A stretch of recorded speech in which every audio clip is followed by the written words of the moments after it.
Jangan lupa subscribe YouTube channel Metro TV News dan jangan lupa nyalakan notifikasinya. Rentetan aksi kekerasan yang dilakukan oleh aparat kepolisian di sejumlah wilayah Indonesia mendapatkan perhatian khusus dari Kapolri Jenderal Polisi Listio Sigit Prabowo. Kapolri belakangan menginstruksikan jajarannya untuk memberikan sanksi tegas dan keras terhadap oknum anggotanya yang melakukan tindak kekerasan terhadap masyarakat.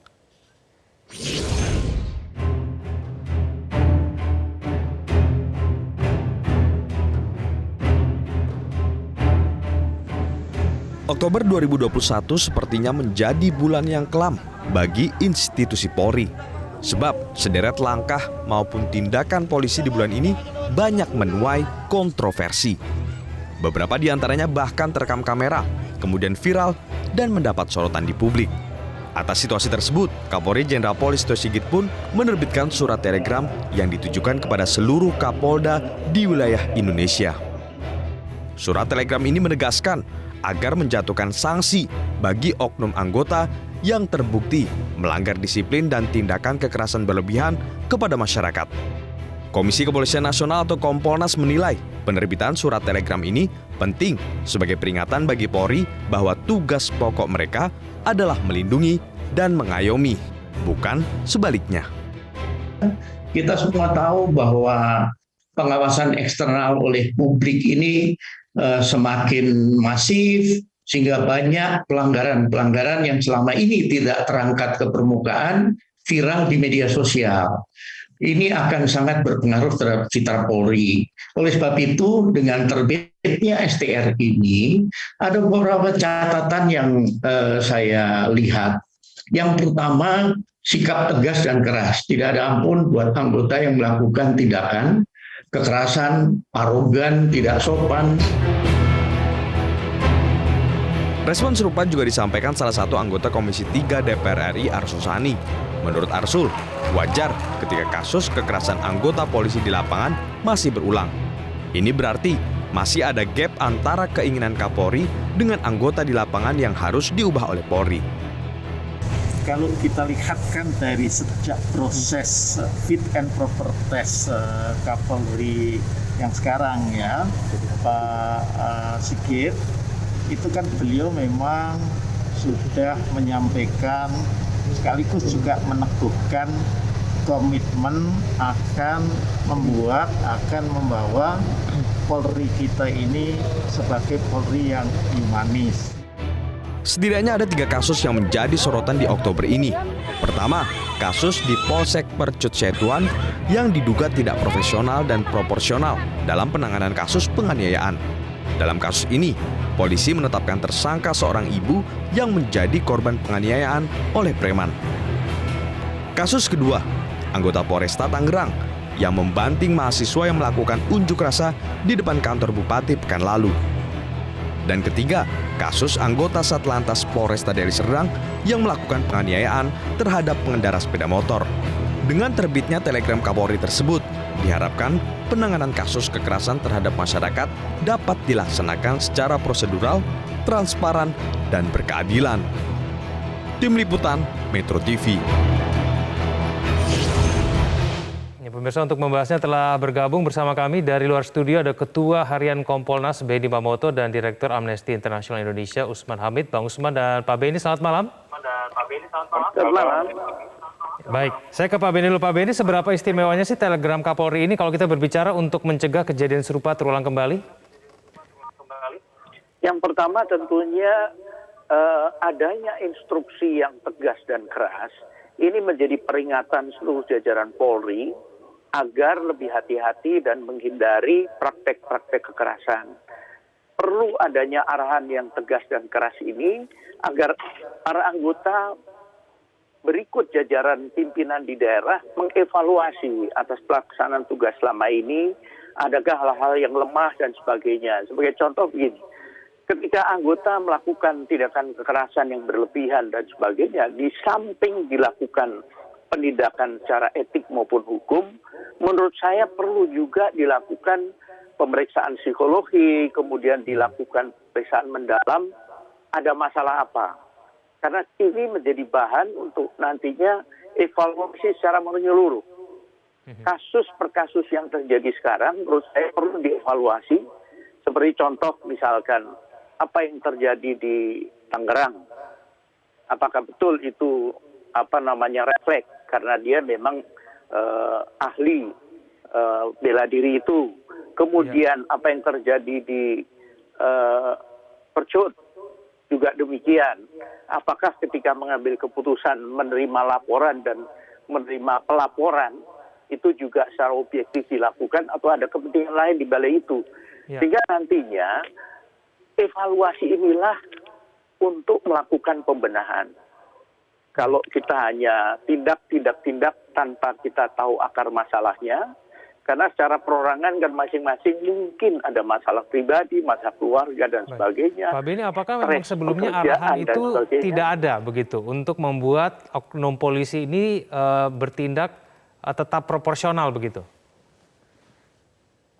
SOP sudah ada, Perkap sudah ada, Perpol sudah ada, dan ini sudah berlaku cukup lama.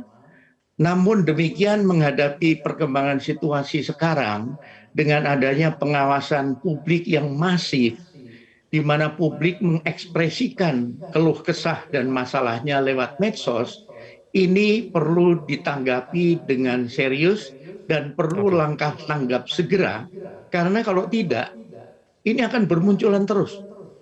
Oke, baik. Saya ke Bang Usman. Bang Usman, menurut Anda apakah telegram dari Kapolri ini cukup untuk mencegah kejadian serupa terjadi kembali, Bang Usman?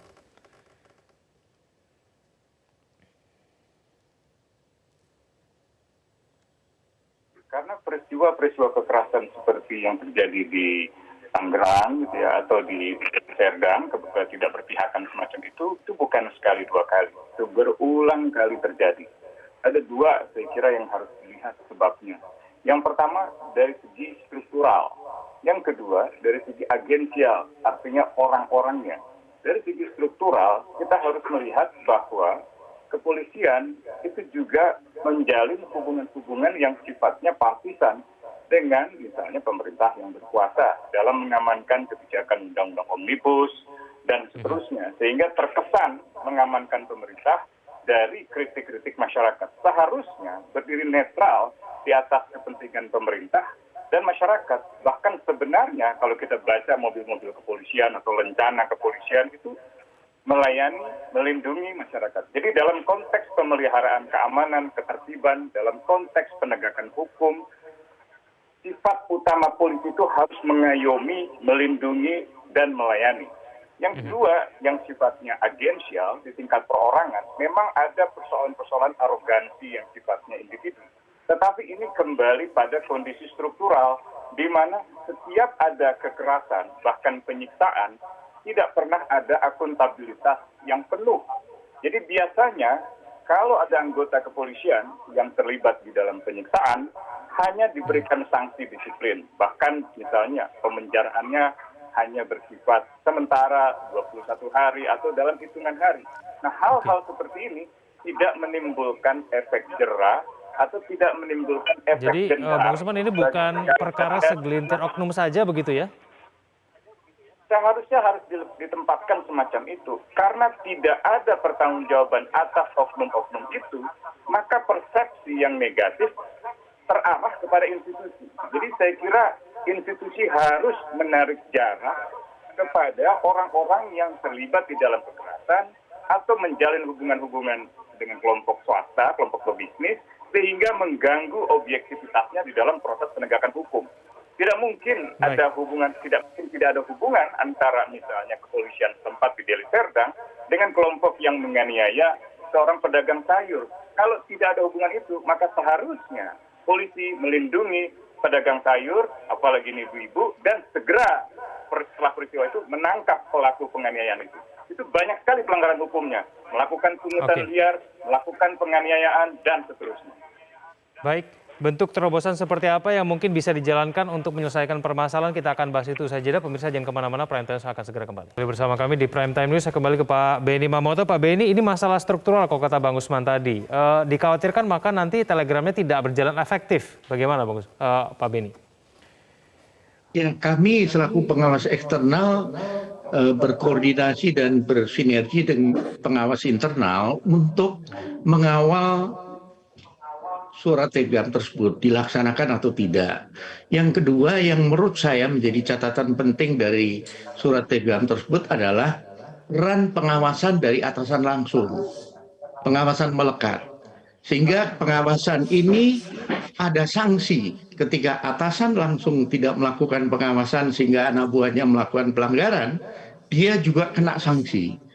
Saya yakin kalau ini diterapkan betul, maka para atasan akan mengawasi anggotanya, apakah dalam konteks penugasan, apakah dalam konteks pergaulan sehari-hari, sehingga bisa mencegah terjadinya pelanggaran yang dilakukan di lapangan, termasuk dalam penanganan perkara. Para atasan langsung harus mengawasi betul ketika suatu kasus sudah mulai bermasalah, pelapornya mulai komplain, terlapornya mulai komplain, ini harus sudah dideteksi dini oleh atasannya, sehingga bisa dilakukan langkah-langkah supaya tidak nanti mereka curhatnya melalui medsos. Oke, tapi bentuk tindakan tegas yang diharapkan oleh Kompolnas itu seperti apa bentuknya, Pak Beni? Tindakan tegas yang kami harapkan adalah tegakkan aturan yang ada, sanksi diperberat bila pelanggarannya itu seperti apa yang terjadi di Parigi. Kalau itu betul, itu sangat amat memalukan. Dan itu sampai dengan pemecatan seandainya memang terbukti. Oke, Pak Gusman, menurut Anda terobosan apa kemudian yang diperlukan supaya kemudian oknum-oknum polisi ini betul-betul jera, sanksi yang diberikan betul-betul tegas dan tidak mengulanginya kembali? Ya, saya kira sanksinya tidak bisa sebatas sanksi bersifat internal, disipliner misalnya gitu. Jadi sanksi itu harus setimpal dengan perbuatannya. Kalau perbuatannya adalah tindakan pidana atau pelanggaran hukum pidana umum, maka ia harus dibawa ke jurisdiksi peradilan umum. Baik itu warga biasa maupun itu warga yang berstatus anggota kepolisian, termasuk TNI, harus ditempatkan dalam persamaan kedudukan di hadapan hukum. Jadi kalau ada seorang warga negara menyiksa atau menganiaya secara berat warga negara yang lain, dia dihukum pidana melalui jurisdiksi peradilan umum, maka seorang anggota kepolisian juga harus dibawa ke peradilan umum. Ini tidak bisa semata-mata misalnya diberikan penghukuman 21 hari, seperti itu tidak bisa. Nggak akan memberikan efek gentar bagi yang lain atau tidak akan menimbulkan efek jera kepada yang bersangkutan. Dan masyarakat juga jajaran kepolisian, keluarga besar kepolisian harus melihat hal semacam itu sebagai usaha untuk menjaga citra kepolisian negara Republik Indonesia. Bukan untuk misalnya menjelek-jelekan kepolisian. Dan saya kira persepsi semacam ini yang harus diluruskan. Jadi penghukuman terhadap 1, 2, 5, 10 orang itu adalah usaha untuk menjaga kredibilitas kelembagaan kepolisian. Kalau itu tidak dihukum, maka persepsinya justru diarahkan pada institusi secara negatif. Itu yang saya kira harus dipahami. Bang Usman, sanksinya harus tegas, tapi untuk meredam arogansi polisi. Nah, ini caranya bagaimana, Bang Usman? Kalau ada satu orang yang bersifat arogan, misalnya dalam kasus Tangerang, ya Kabupaten Tangerang, lalu meminta maaf, lalu tidak ada penghukuman, saya yakin itu akan berulang. Tapi kalau dilanjutkan dengan proses hukum, ya, permintaan maaf itu baik, dan tentu saja keluarga bisa saja menerima itu. Tetapi tindakan kekerasannya atau tindakan penggunaan kekuatan yang berlebihan itu harus dipertanggungjawabkan di muka hukum. Dengan penghukuman itulah maka ia akan merasakan sekali apa konsekuensi hukumnya kalau melakukan tindakan di luar profesionalitas kepolisian. Termasuk anggota kepolisian lainnya akan belajar dari penghukuman semacam itu. Dan dengan demikian, ia mencegah keberulangan di masa depan. Oke, baik. Pak Beni mengingat sekarang pengawasan terhadap Polri ini semakin meningkat ya di era media sosial seperti ini. Apakah memang perlu ada perubahan paradigma kemudian yang mungkin harus dilakukan menyikapi mengenai perkembangan teknologi pada saat ini, Pak Beni? Betul. Jadi di satu sisi Polri memanfaatkan teknologi untuk melayani publik dalam hal aduan, dalam hal pelayanan SIM, dalam hal tilang, kemudian dalam hal SP2HP, maka perlu juga sekarang dipersiapkan strategi dalam rangka menghadapi model pengawasan publik dengan menggunakan media sosial. Sebagai contoh, bagaimana deteksi awal, bagaimana dinilai satu kasus ini potensial nggak nantinya akan menjadi viral atau diviralkan. Bagaimana sang pelapor atau terlapor yang tidak puas itu, kalau memang dia pemain di medsos, itu potensial dia akan menggunakan medsos. Nah, ini perlu dari pihak Polri sendiri mewaspadai hal ini. Kemudian strategi media menjadi penting untuk bagaimana secepatnya mengklarifikasi, menjelaskan secara transparan penanganan satu kasus, penanganan suatu isu yang beredar di medsos, sehingga publik segera tercerahkan, tidak menunggu sampai dengan proses penyidikan itu selesai. Baik, terakhir kepada Bang Usman. Bang Usman, menurut Anda ada perbaikan tidak sih dalam penanganan terhadap kasus-kasus seperti ini dari masa ke masa?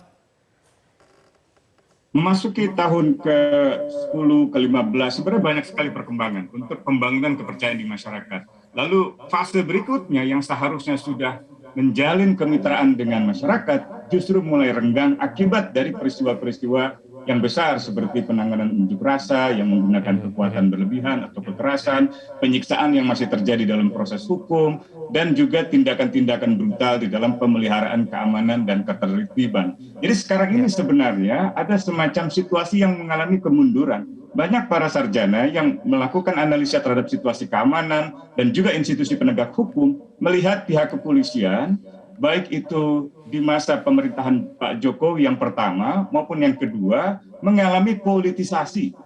Dan ini bisa dimengerti karena pemerintah justru yang menarik institusi kepolisian di dalam mendukung kebijakan-kebijakannya tanpa memperhatikan aspirasi masyarakat. Undang-undang Omnibus contohnya, Undang-undang KPK contoh lain lagi. Di sisi lain, akuntabilitas itu tidak berjalan secara efektif. Akuntabilitas itu terutama pada tingkat judicial, pada tingkat peradilan gitu. Jadi pengawasan internal oleh Kompolnas atau oleh Paminal atau oleh Inspektorat di kepolisian atau Provos misalnya gitu, itu sangat penting, tetapi itu tidak cukup. Harus ada judicial oversight, pengawasan judicial, sampai adanya akuntabilitas seandainya terjadi pelanggaran hukum.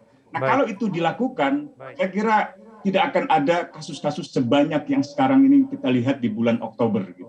Baik, kita tunggu bersama efektivitas dari Telegram Kapolri untuk mencegah kejadian serupa. Terima kasih Bang Usman, terima kasih Pak Beni telah bergabung sama kami di Prime Time News.